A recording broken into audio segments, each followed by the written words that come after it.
Hello friends, I am Ganinder Sidhu. In the previous episode, we discussed about very important Yoga Sutra of Patanjali. That is Yog Chit Vritti Nirodh. According to that sutra, Yog is to have the consciousness which is free from turbulences. According to the philosophy of Yoga, these vrittis, these turbulences in our consciousness, actually they are the hindrances in our enlightenment. If the consciousness of any person is free from the turbulences or vrittis, then that person is enlightened. Otherwise, if the person is entangled, identified, or lost in these vrittis or turbulences, then he or she is just an ordinary, miserable person. And it is because the seed of our bliss or enlightenment lies hidden in our chit or pure consciousness. Now the question arises that what is this chit, pure consciousness, and how to attain it? This chit, this pure consciousness, is actually a reflection, a manifestation of God within us. In philosophical terms, it is being. And in religious terms, it is called Atma or soul. In psychological terms, it is called unconscious mind. And about attaining this chit, we have to remember one thing, that it is already within us. We have no need to seek it outside. In all religious, mythological, or spiritual literature, it is said that every treasure, every divine treasure is within us. They forbid us from going outside to seek something. But they say that everything is within us. And that everything is this chit, pure consciousness. This chit, it is omniscient. Omniscient means that it knows everything. It is full of awareness. It knows everything and it is connected with everything.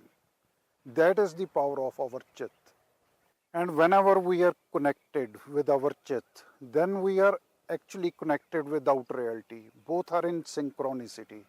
Then everything for us becomes a playfulness. It becomes a spontaneous activity. We have tasted this chit, this yoga avastha many a times in our life. Whenever we are in a state of self-forgetfulness, we are in a state of creativity, we are lost in process, then we are acting through our chit. We are beyond the vrittis, these turbulences. Whenever any person acts through chit or pure consciousness, then for that person, the things around him or her, they become playful. They become Leela. And the best example of the person who acts through the chit is creation. And the best example of the person who acts through the vrittis or turbulences is Arjun. Because in Mahabharata creation, he, while acting through the being, is fully connected with outside reality. He knows that what is going on. While on the other hand, Arjun, he is lost in his vrittis. He is totally disconnected with the reality. In the battlefield, he is getting emotionally upset. He is identifying his enemies as his relatives. And Krishan, he removes his vrittis and associates him with the reality. Then for Arjun, the war becomes a leela, a playful thing. And this is the purpose of yoga, to be connected with the chit, which is connected with the outside cosmic reality. Very strangely, in early childhood, we are also in that yoga avastha, when we are directly associated with the outside reality. But on the road to civilization and to success, we invite many of vrittis, and we are conditioned at different stages of life. Then we lose our natural self. Then we create artificial things within us. And these all cause vrittis. Vrittis emerge only from our artificial personality. You know, the personality word is derived from persona. Persona means mask. When we start wearing different masks, for a social life, for professional life, for our personal life, then the vrittis, they emerge. Then we start manipulating the power of our emotions or thinking for our personal gains.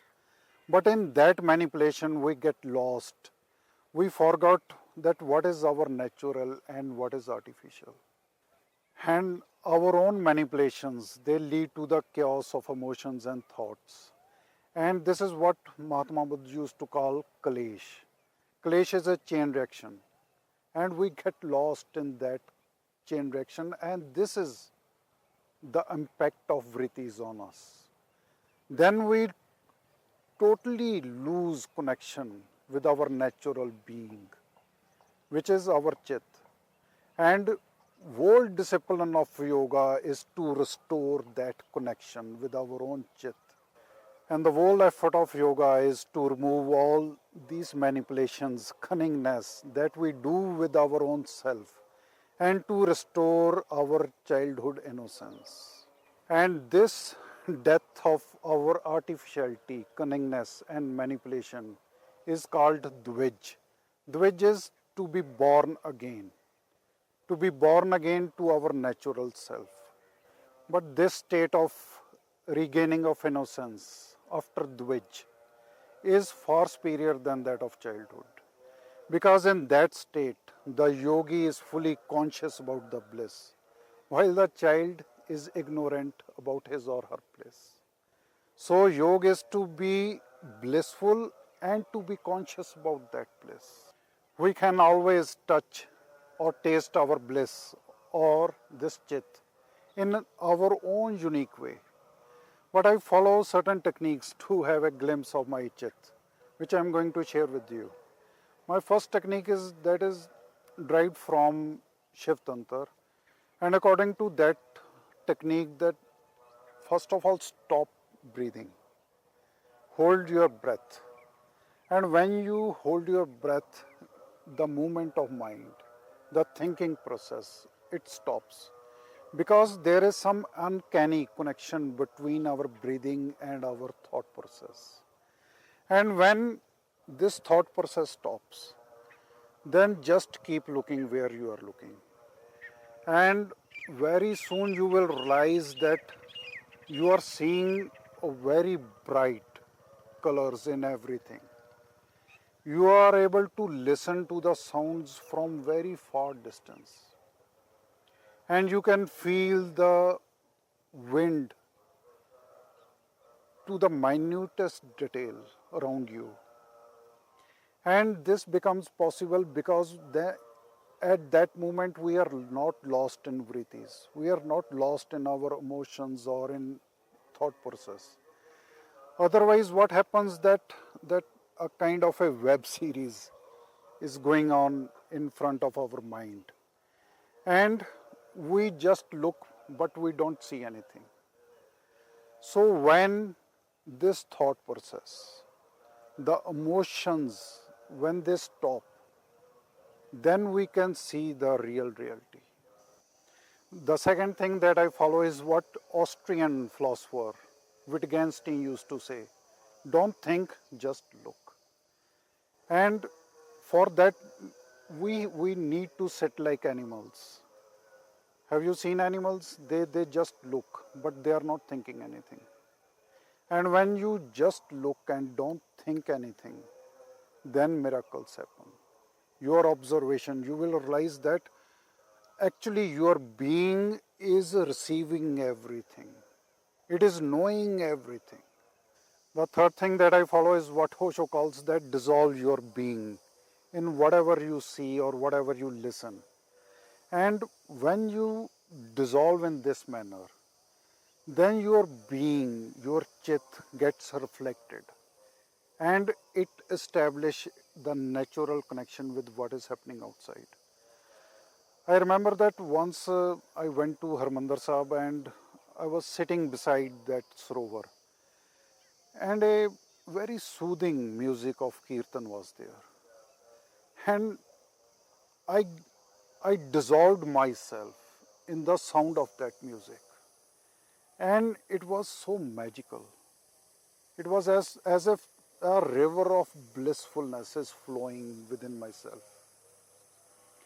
And you can do also experiment that whenever you see any flower or whenever you feel any wind, just dissolve yourself in that and then see the magic.